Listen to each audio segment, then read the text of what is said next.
In this video, we're going to introduce the concept of an array. Often, we're dealing with large amounts of data that we need to store and manipulate. You can't really easily do this with just declaring a bunch of integers.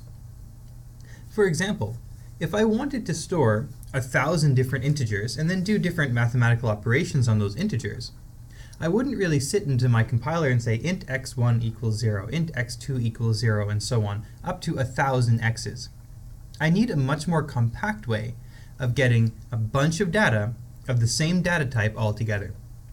The solution to that problem is an array. Arrays are a lot like variables. The distinction is that arrays are actually just collections of variables. So when we start working with them, you'll see the syntax to declare them is very, very similar to what we already know. But there are some extra things. Let's jump right in. I want to make an array of integers that stores 4 integers. So we're going to make an array of size 4 filled with integers. In order to do that, I begin just like a variable declaration. Int. I need to name it. Let's call it something. Anything that a variable can be called, an array can be called as well. So let's call it numbers. Now I need to tell the compiler there will be 4 integers in this variable. To do that, I use a square bracket and the number 4. This declares an array of size 4. It's always good practice to initialize your variables. Initializing arrays is a little bit complicated, so I'm going to show you the one method you should always be using. There are some shortcuts you can use, but they don't really work very well when your arrays get very large. So I'd recommend just doing this one technique, which initializes everything to 0 and then sets them later if needed. Equals, and now we use a curly bracket or a brace, and the number 0. Arrays can only be initialized to 0 in this way. And what this says is set every single number in that array equal to 0. Okay. So now how do I access these numbers? I can't just print out the array called numbers. It doesn't work like that. Arrays are actually collections of variables. In order to access them, I have to tell the compiler which one I want. So let's try to set the 4 entries in our array. There's one point that we have to mention. It is unfortunate.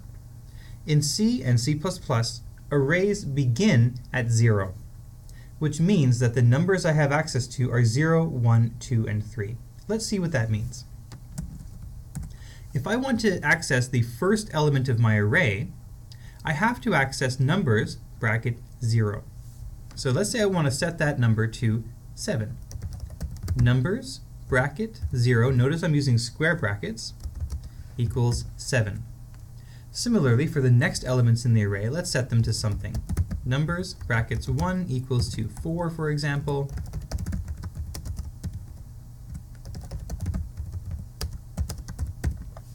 Okay.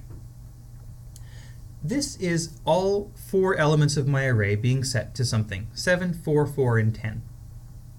Think of an array as if a collection of numbers, or integers in my case, then this is an integer whose name is numbers bracket 0 bracket.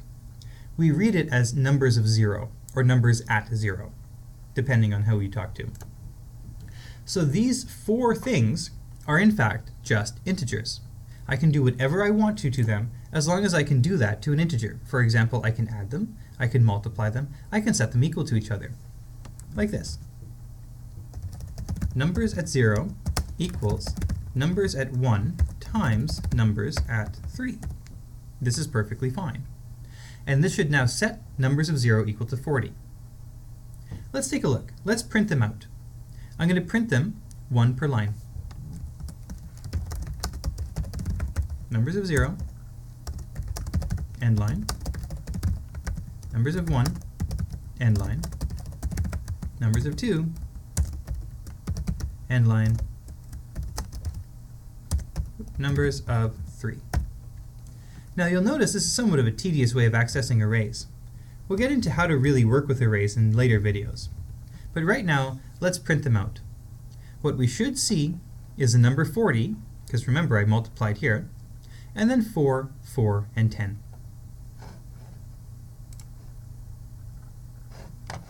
And if I bring my window over, that's exactly what I see. 40, 4, 4, and 10.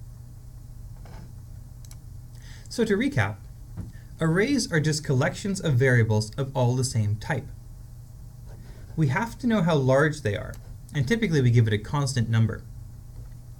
Then I can access them using the indices, we call them, the array index, starting at 0 and up to the size -1. So notice how the last element is 3, because I started at 0. I can access them just like regular integers, or just like any variable depending on their type, and I can print them out if I want to.